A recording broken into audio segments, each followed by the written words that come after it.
భారత్ మాతాకి అయ్యో ఆగండి ఆగండి ఆగండి భారత్ మాతాకి భారత్ మాతాకి రామ లక్ష్మణ జానకి రామ లక్ష్మణ జానకి వందే వందే జై శ్రీరామ్. గట్టిగా దండం పెడతా.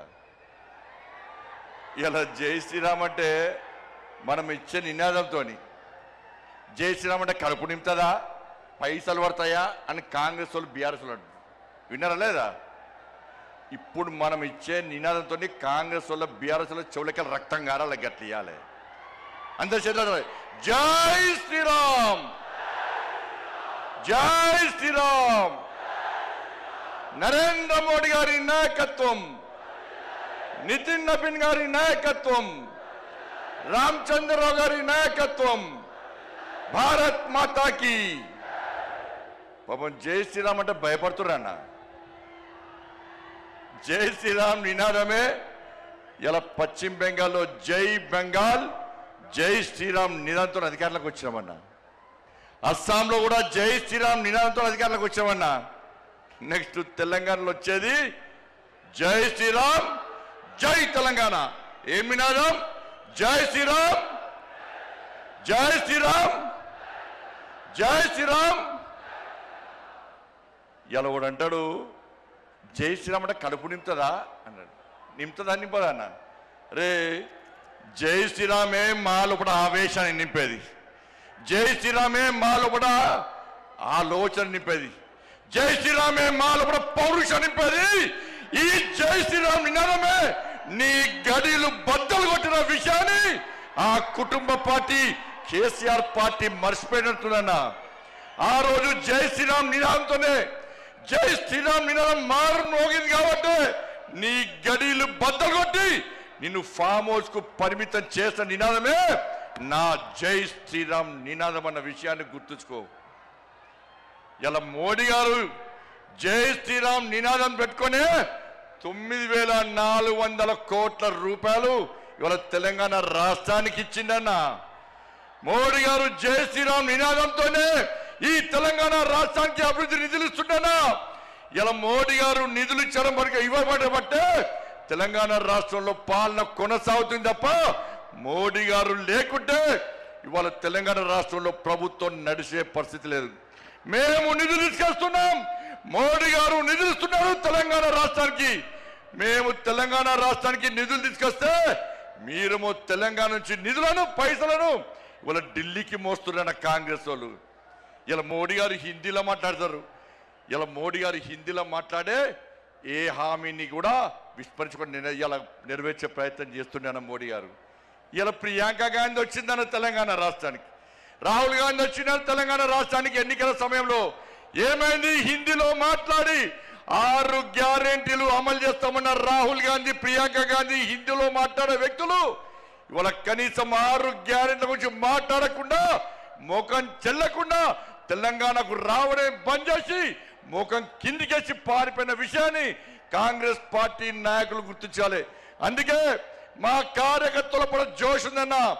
ఈ జోష్ చూస్తే, మీ ఆవేశం చూస్తే, మీ లోపల ఉడుకు రక్తాన్ని చూస్తే, మీ పౌరుషం చూస్తే ఇవాళ కాంగ్రెస్ వాళ్ళు బీఆర్ఎస్లకు ఇవాళ నైట్ అండ్ రాత్రి నిద్ర పట్టదన్న. బెంగాల్లో గెలిచామన్న, బెంగాల్ వట్టి గెలవలేదన్న, బెంగాల్ వట్టి గెలవలేదన్న. ఇలా బెంగాల్ కార్యకర్తలు కానీ కేరళ కార్యకర్తలు కానీ, సరే కేరళలో ఓడిపోవచ్చు, అతి త్వరలో తెలంగాణ కేరళలో అధికారంలోకి వస్తామన్నా. ఇవాళ బెంగాల్లో అనేక మంది కార్యకర్తలు బలిదానం అయిపోయారక్క, అనేక మంది కార్యకర్తలు బలిదానం అయిపోయారన్న.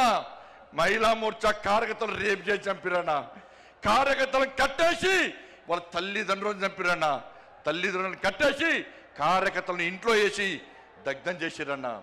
300 మందికి పైగా ఇవాళ బెంగాల్లో కార్యకర్తలు బలిదానం చేస్తే ఇలా కార్యకర్తల బలిదానాన్ని నా నరేంద్ర మోడీ, నా అమిత్ షా వృధా ఓనేలేదన్నా. ఎట్టి పరిస్థితుల్లో కసితోని సంకల్పంతోని ఇలా బెంగాల్లో ఎట్టి పరిస్థితుల్లో అధికారం రావాలని చెప్పి కార్యకర్తలు కష్టపడి పనిచేసారు కాబట్టి కార్యకర్తల బలిదానం వృధా పోనీయకుండా ఇలా బెంగాల్లో అధికారంలోకి వచ్చినామన్నా. ఇలా కేరళలో కూడా బలిదానం చేసినా.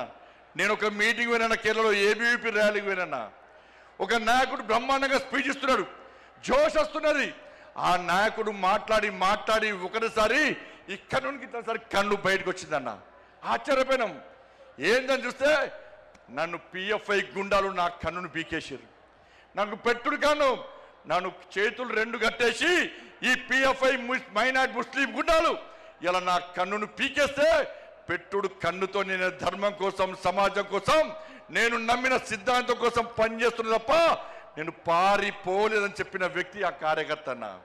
అంతెందుకన్నా ఇలా రాజ్యసభలో సుందరం మాస్టర్ రెండు కాళ్ళు నరికేస్తే ఇప్పటికి పెట్టుడు కాళ్ళతోని వాళ్ళ ధర్మం కోసం, దేశం కోసం, పార్టీ కోసం పనిచేస్తున్న వ్యక్తిని గుర్తించి నా నరేంద్ర మోడీ రాజ్యసభ మెంబర్ ఇచ్చిన విషయాన్ని మనం మర్చిపోద్దన్నా.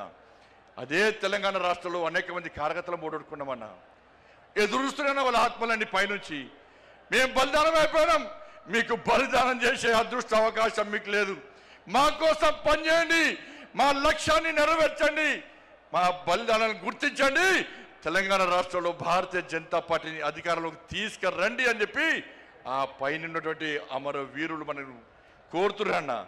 ఒక్కసారి గుర్తుంచుకొని చిన్న అభిప్రాయ భేదాలు ఉంటాయన్న, వాటిని పక్కకు పెట్టాలి.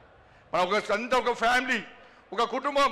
ఇంత పెద్ద మా సైన్యం ఉంది, ఇంత పెద్ద మా కుటుంబం ఉందని భావించే ఈ వేదిక మీద నాయకులం అందరం కూడా కలిసి కట్టుగా ఈ తెలంగాణ రాష్ట్రంలో మోడీ రాజ్యం కోసం, రామ రాజ్యం కోసం ఇలా పరితపించి 24 గంటలు కష్టపడి పనిచేస్తున్నామన్నా. ఒక్కసారి ఆలోచించండి. ఈ తెలంగాణ రాష్ట్రంలో నిధులు ఇచ్చేది మనం, ఇలా అభివృద్ధి చేస్తున్నది మనం. ఇవాళ రైతులు రోడ్ల మీద చూస్తే కొనుగోలు ఇప్పటికీ ప్రారంభించకపోవడం వలన ఇప్పటికే కొనుగోలు పూర్తి కావాలి. వర్షాలు పడి, వడగల వానలు పడి వాళ్ళ రైతులు రోడ్ల మీద పడిగాపులు కాస్తే ఇంతవరకు కొనుగోలు ప్రారంభించకుండా రైతులను హరిగోస పెడుతున్న ప్రభుత్వం కాంగ్రెస్ పార్టీ ప్రభుత్వం. ఇలా పైసలు ఇచ్చింది మనం, కొనుగోలుకు డబ్బులు ఖర్చు పెట్టేది మనం, నిధులు ఇచ్చేది మనం, మధ్యవర్తిత్వం వహించి కొనుగోలు ప్రారంభించకుండా రైతులను నడ్డి విస్తున్న ప్రభుత్వం ఇలా కాంగ్రెస్ పార్టీ ప్రభుత్వం. ఉద్యోగులకు డిఏ లేవు, పిఆర్సీ అమలు లేదు, నిరుద్యోగులకు ఉద్యోగం లేదు, నిరుద్యోగ వృద్ధి లేదు, విద్యార్థులకు భరోసా కాలేదు, 2500 మహిళలకు లేవు, 4000 రూపాయల ఆసరా పెన్షన్ లేదు, అందరికీ రైతు భరోసా లేదు, అందరికీ రైతు బోనస్ లేదు. వాళ్ళు ఏమీ లేకుండా ఇలా 6 గ్యారెంటీలు పక్క పెట్టి కేవలం ఢిల్లీకి పైసలు పంపడే లక్ష్యంగా ఇలా రేవంత్ రెడ్డి ప్రభుత్వం పనిచేస్తున్న విషయాన్ని ఒక్కసారి గుర్తు చేసుకోవాల్సిన అవసరం ఉంది. ఇలా ఇచ్చేది మనమన్నా. ఒక్కసారి నాతో పాటు చెప్పండి అన్న. ప్రధానమంత్రి గరీబ్ కళ్యాణ్ అన్న యోజనకు బియ్యానికి పైసలు ఇచ్చేది ఎవరన్నా? వాళ్ళ బియ్యానికి పైసలు ఇచ్చేది నరేంద్ర మోడీ ప్రభుత్వం అన్నా. స్వచ్ఛ భారత్ మిషన్ పైసలు ఇచ్చేది ఎవరన్నా? జాతీయ రహదారులో పైసలు ఇచ్చేది ఎవరన్నా? రైల్వే నిధులు ఇచ్చేది ఎవరన్నా? శ్మశాన వాటికలకు పైసలు ఇచ్చేది ఎవరన్నా? కొనుగోలుకు పైసలు ఇచ్చేది ఎవరన్నా? వాళ్ళ శ్మశాన వాటికలకు పైసలు ఇచ్చేది ఎవరన్నా? అన్ని నిధులు మనమే ఇస్తుంటే, వేల కోట్ల రూపాయల నిధులు మనకు వస్తుంటే ఇవాళ కాంగ్రెస్ పార్టీ ప్రభుత్వం మాకు ఏమి ఇస్తలేదని ఎలా భారతీయ జనతా పార్టీ ప్రభుత్వాన్ని బదనాం చేసే ప్రయత్నం చేస్తే అడ్డుకోవాల్సిన బాధ్యత మనకుదన్నా. ఇలా సనాతన ధర్మం కోసం పనిచేస్తామన్నా, ఈ తెలంగాణ రాష్ట్ర అభివృద్ధి కోసం పనిచేస్తామన్నా. సనాతన ధర్మం లేని భారతీయ జనతా పార్టీ లేదు. అరే 80% హిందువుల కోసం పనిచేసే పార్టీ నా భారతీయ జనతా పార్టీ. మేము ఒక వర్గానికి కొమ్ముగాయం, ఒక వర్గాన్ని వ్యతిరేకించాం. మేము సనాతన ధర్మానికి అడ్డొస్తే, నా ధర్మాన్ని హేళన చేసే ప్రయత్నం చేస్తే, నా సమాజాన్ని చీల్చే ప్రయత్నం చేస్తే ఏ భారతీయ జనతా పార్టీ కార్యకర్త ఊరుకునే ప్రసక్తి లేదు.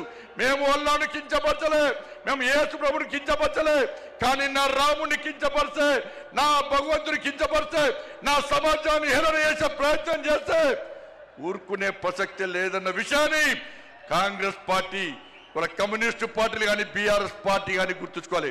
అందుకే భారతీయ జనతా పార్టీ కార్యకర్తలారా అందరం కలిసి పనిచేద్దాం. నేను ఏ రోజు కూడా పార్టీ తల వంచుకునే పని చేయనన్నా. ఇలా పార్టీ కోసం పనిచేస్తాం మేమందరం కూడా. ప్రతి భారతీయ జనతా పార్టీ కార్యకర్త జై శ్రీరామ్, భారత్ మాతాకి జై అని, నేను భారతీయ జనతా పార్టీ కార్యకర్తనని చెప్పి తలెత్తుకొని సగర్వంగా తలెత్తుకునే విధంగా పనిచేస్తుంది తప్ప పార్టీకి తల వంచే పని చేయనన్నా. చాతగాని మూర్ఖులు, ధైర్యంగా రాజకీయంగా ఎదుర్కోలేని దద్దమ్మలు ఇలా ఏదో చేసి బండి సంజయ్ని కానీ భారతీయ జనతా పార్టీని ఇబ్బంది పడితే నేను ఫామ్ హౌస్ లో ఎలుకని కాదన్నా, ఫామ్ హౌస్ లో ఎలుకని కాదన్నా. నేను నా అయ్య పేరు చెప్పి రాజకీయాలు రాలేదన్నా, నా తాత పేరు చెప్పి రాజకీయాలు రాలేదన్నా, ఏదో జెండా పెట్టి ఎత్తే రాలేదన్నా. నేను కాశాపు జెండాను, కమలపు జెండాను భుజం మీద మోసుకొని సామాన్య కార్యకర్తగా నా రాజకీయం ప్రారంభించి ఒక రాష్ట్రీయ స్వయం సేవకగా, ఒక ఏబీవీపీ కార్యకర్తగా, ఒక యువమోర్చా కార్యకర్తగా, ఒక నరేంద్ర మోడీ శిష్యునిగా భారతీయ జనతా పార్టీ కార్యకర్తగా పనిచేస్తున్నప్ప సగర్వంగా భారతీయ జనతా పార్టీ కార్యకర్తని తలెత్తుకొని తిరిగి పనిచేస్తున్నప్ప తల వంచే పని చెయ్యన్నా. నన్ను నమ్మండి అన్నా, తప్పుడు ప్రచారం నమ్మకండి అన్నా, మా ఎంబడి ఉండండి. ఇక వదిలిపెట్టే ప్రసక్తే లేదు. ఈ రోజు నుంచే మోడీ గారు ఈ రోజు వచ్చిపోయిన తర్వాత ఈ రోజు నుంచే తెలంగాణ రాష్ట్రంలో ధర్మం, తెలంగాణ అభివృద్ధి, ధర్మం ఆధారితంగా తెలంగాణ రాష్ట్రాన్ని అభివృద్ధి చేయాలంటే జై శ్రీరామ్, జై తెలంగాణ, జై శ్రీరామ్, జై శ్రీరామ్. ధన్యవాదాలు. జై శ్రీరామ్, జై తెలంగాణ.